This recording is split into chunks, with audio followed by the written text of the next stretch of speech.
Engulf them in pain! Hi everyone, and welcome to another painting tutorial from Promethean Paints. Today I'm going to show you how I painted my big artillery piece for the Death Korps of Krieg army.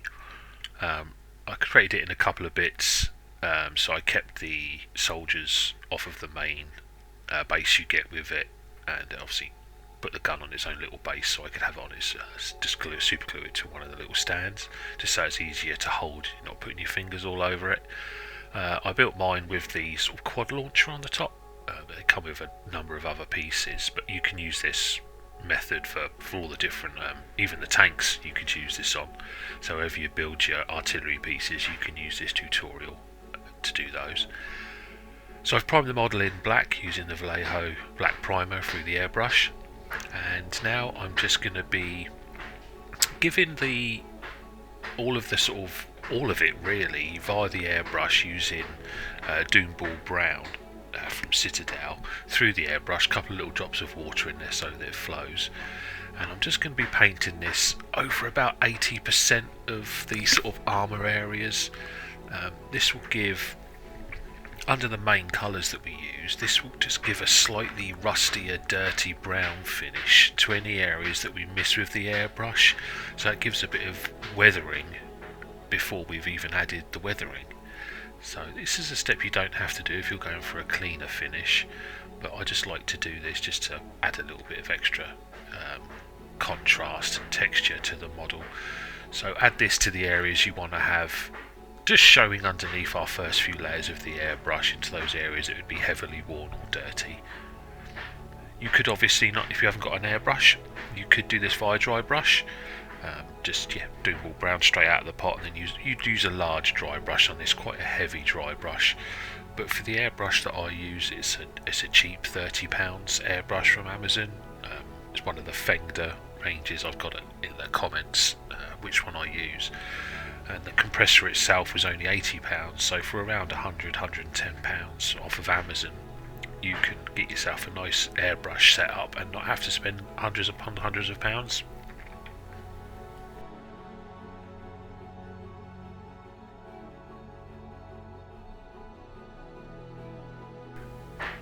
Right, with that done, the first main colour we're going to be using is from AK, and it's dark sea blue. This is our sort of base layer, and what I'm going to be doing with this is hitting all of the armour areas around the model with this colour. I'm sort of aiming almost top to bottom, covering probably 90–95% of the armour panels with this, leaving just subtle areas of that Doombull brown showing through. Try and cover as much as the armour as you can with this, and just leave, obviously with the airbrush, one spray won't give you 100% coverage, so that's why over those Doombull brown areas you just do one light spray and then focus the airbrush around it, so that you leave a little bit gradient of the brown into the very, very dark blue.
Once that's done, then add some anthracite blue from AK into your airbrush, and I'm just focusing this on the sort of top parts of this is where we start getting some brightness to the armour, getting in some of that grey blue that we see on the Krieg.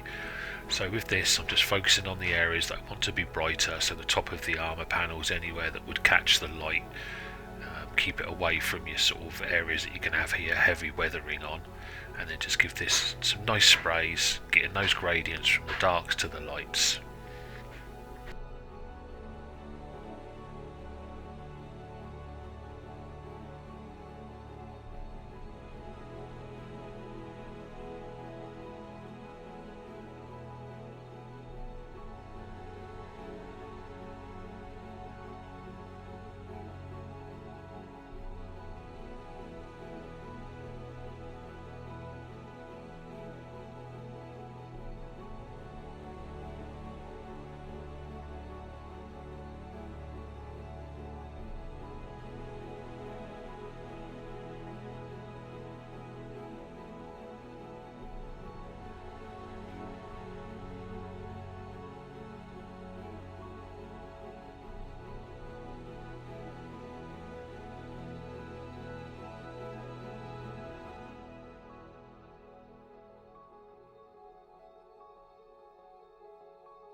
And now what I'm going to do is going to just create a little mix in the airbrush, 50-50 Anthracite Grey and AK Spectrum Blue.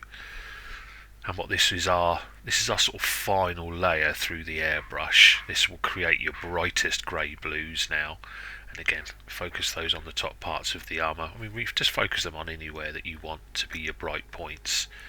I'm being kind of rough with it, not being hyper specific where I'm wanting them, just knowing where I want my highlights to be based off of images that are in, the White Dwarfs, in sort of in the actual indexes, codexes themselves, even for some World War II or World War I imagery, just of where some bright points would be when the gun is being used and in place. Just pick out all the points that you want to show as the models on the battlefield.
Right, with the airbrush done, we're now going to go on to some dry brushing. So again, I've got a 50-50 mix of Anthracite Grey and Spectrum Blue.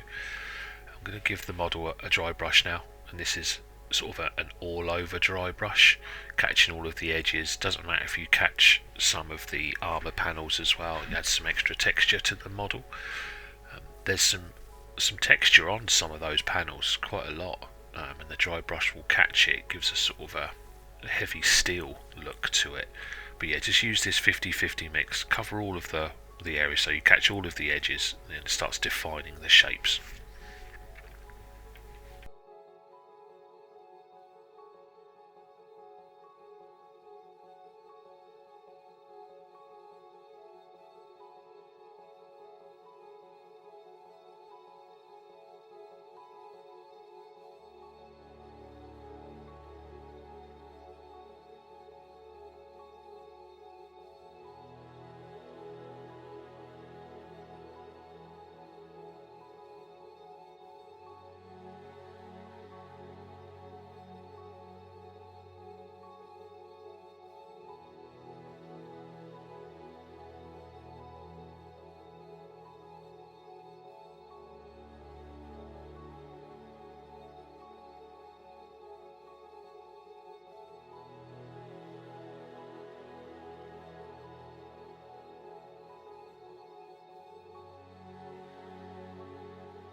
And then put some Spectrum Blue straight out the pot, and this is your final dry brush. And this I just ensured I caught all of the top edges, anywhere where you want it to be brightest. Just catch those points, try not to do all of it, be gentle. Those Artify Drybrushes are really good, but any from the Citadel range, they'll be fine. Just make sure the brush tips aren't too heavy. These Artify, these round dry brushes you can get now, the brush hairs are very, very soft but very, very short, so that it creates nice finishes. You don't get a lot of streaks and patches, and obviously ensure the brush is completely dry, that it's not wet, otherwise it will smear.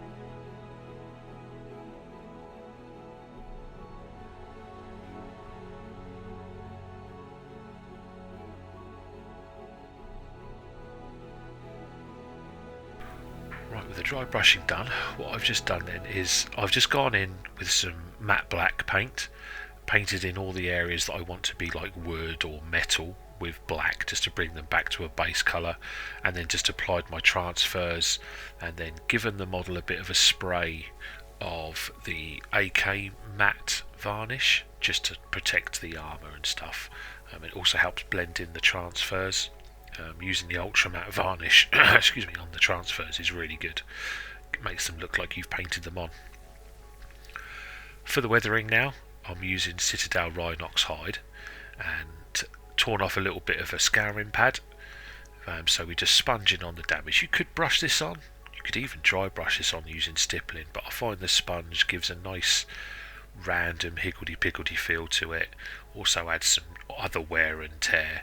So I just go around the model now, adding dots of this Rhinox hide to show that some beaten up artillery.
Right, now I'm going to be adding some golds and silvers. I'll be using AK Gunmetal and AK Rusty Gold, but obviously Lead Boucher, Iron Warriors, Balthazar Gold, Retributive Armour, any of the golds and silvers that you normally use.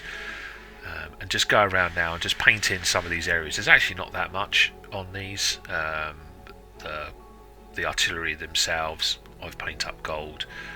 There's some silver. The barrels, obviously I do dry brush them in silver. And there's some little bits and bobs around that I pop in as silver just to give it some colour variation here and there, but there's not too much. I paint those wheel tread bits, I paint those silver, but you could leave them black.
If you want to, on those silver points and the gold, you could add some Agrax Earthshade afterwards just to give them some weathering. I don't bother at this point because we're going to be add a lot of weathering a bit later on using some oil paints. And here's where I just dry brush on some gunmetal onto the barrels themselves.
Right, now I'm going to be painting the wood, and we're using a few colours for this. So I start with a base coat of Rhinox hide, then some Doombull brown, then some AK mud brown, and then finally some AK light earth or ivory colour. So just base everything fully with the Rhinox hide, and then it's just a simple sort of dry brushing of the Doombull brown, then the mud brown, and then dry brush finally with a little bit of an ivory colour just to give some bright points. You'll notice when I'm adding in the highlights that I'm focusing the highlights to the edges and forward facing, so leaving the darkest bits in the deepest part, the bits closest to the gun themselves, just to make it look like there's more wear and tear on the bits away from the gun than very close up to it where the sort of soldiers wouldn't be standing.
So this is the sort of final step really before we start weathering and adding in some other little touches. So what I do now is I've made the base separately, and we all do our bases differently, so I've just created mine using parts from the actual Krieg box themselves. There's just the sandbags and the little box of tools. Then I've glued the model down. I've used rubble bits from eBay as the main base, some Game of Grass Tufts, and then some autumnal leaves from Element Games. I just super glued those on. Optional step here, there's a little computer screen, a little monitor on the right hand side of the gun. So we're just going to do this in our usual way. So what I do is I base coat the screen itself in white. I'll use AK Intense White. I then do some airbrushing of some some Vallejo White Ink, just to give a gradient effect, a halo effect around, and then just airbrush through some AK Fluorescent Green, just to give a nice bright green screen on there.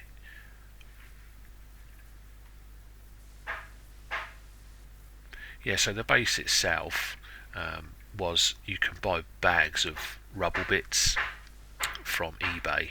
I think for a 5 kilogram bag it was about £10, and it lasts forever, and it gives a really nice battlefield effect. And it was just a simple case of just base coating it in dark browns, and then dry brushing with lighter browns and then ivories.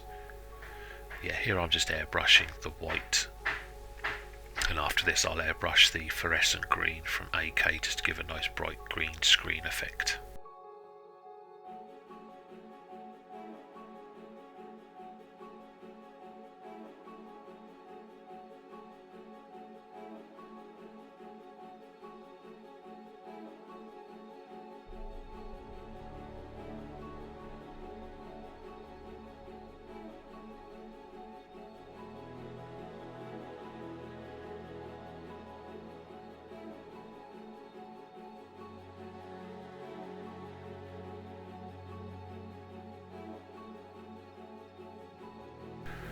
There's a little red light on the front of the gun, so we're going to do this quickly. We're not going to use the long process that I usually do.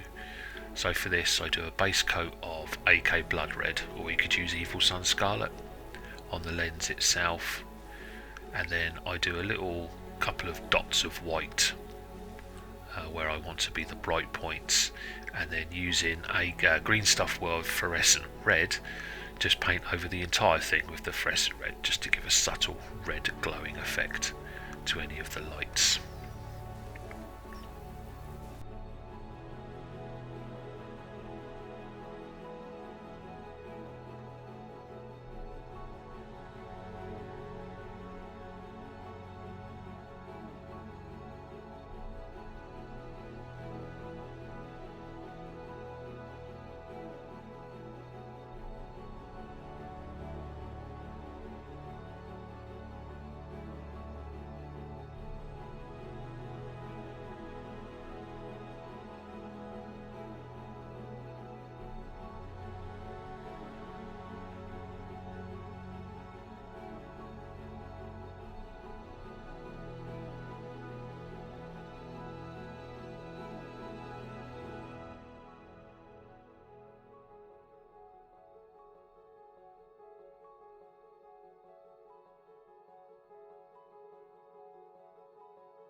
Okay, now you could just leave it here and be very happy with it, but we're going to add some filth.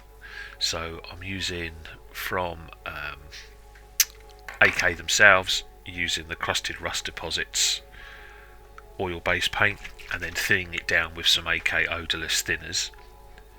It's probably about 50-50, I would say, till it runs quite well. And then with an old brush, I am just simply, as you can see here, applying it all over the model in the areas where I want to be filth. There's so many different colours. You can get light rust, dark rust, red rust, old rust. You can get dried earth colours, which are greys, not these orangey browns. You get lots of different colours, and it's the same process dependent on what colour you want to use. So just always thin it down a little bit and then just apply it over the model. You could of course make your own using oil paints out of the tube themselves, and then just applying more thinner, odourless thinner to them. You can make little tubs of your own washes, but to be honest, these ones are relatively cheap now from AK. You get a large bottle and they last forever.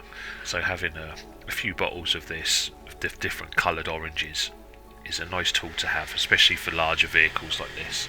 You can make these out of normal paints, acrylic paints, so scrag brown, light orange colours, light rust. You get medium rust and light rust from AK, heavily watered down, Doombull brown and Steel Legion drab. They're really good colours to use. Just be careful when you're watering them down, because they can sometimes get a bit patchy on the models, so just take care with it. Take your time. Try to always put a layer of varnish, matte varnish, over the model before you do this. It just protects the paintwork. And then with oil-based paints, once they're dry, I just apply a little bit of matte varnish over the top of them again, just to seal in that oil base, because the actual oil, the pigment itself, can take a long time to dry. It dries to the touch, but to heavy touch it can still be quite wet. So yeah, with this I'm just using the one colour on this light rust, and just going around and adding it, usually around the bottom of the model, around any areas that have been sat there for a while. Obviously add some bit more to the base to help bend the base and the model in.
On any areas where I've put a bit much, I want to rub some of it off, I've got some makeup sponges.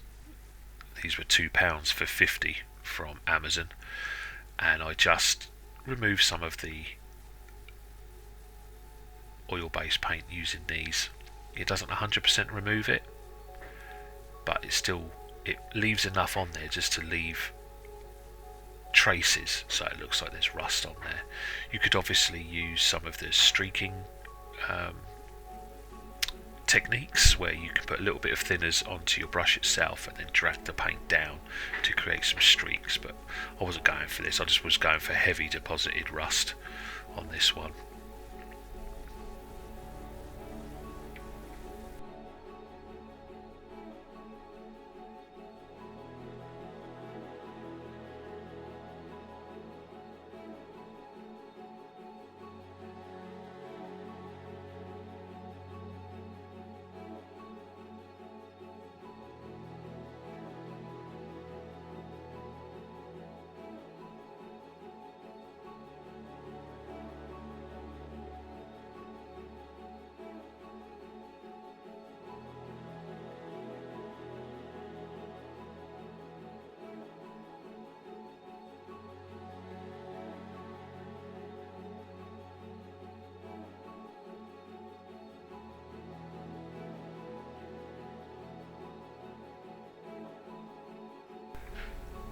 And then the final part is the soldiers themselves. There's 3 of them.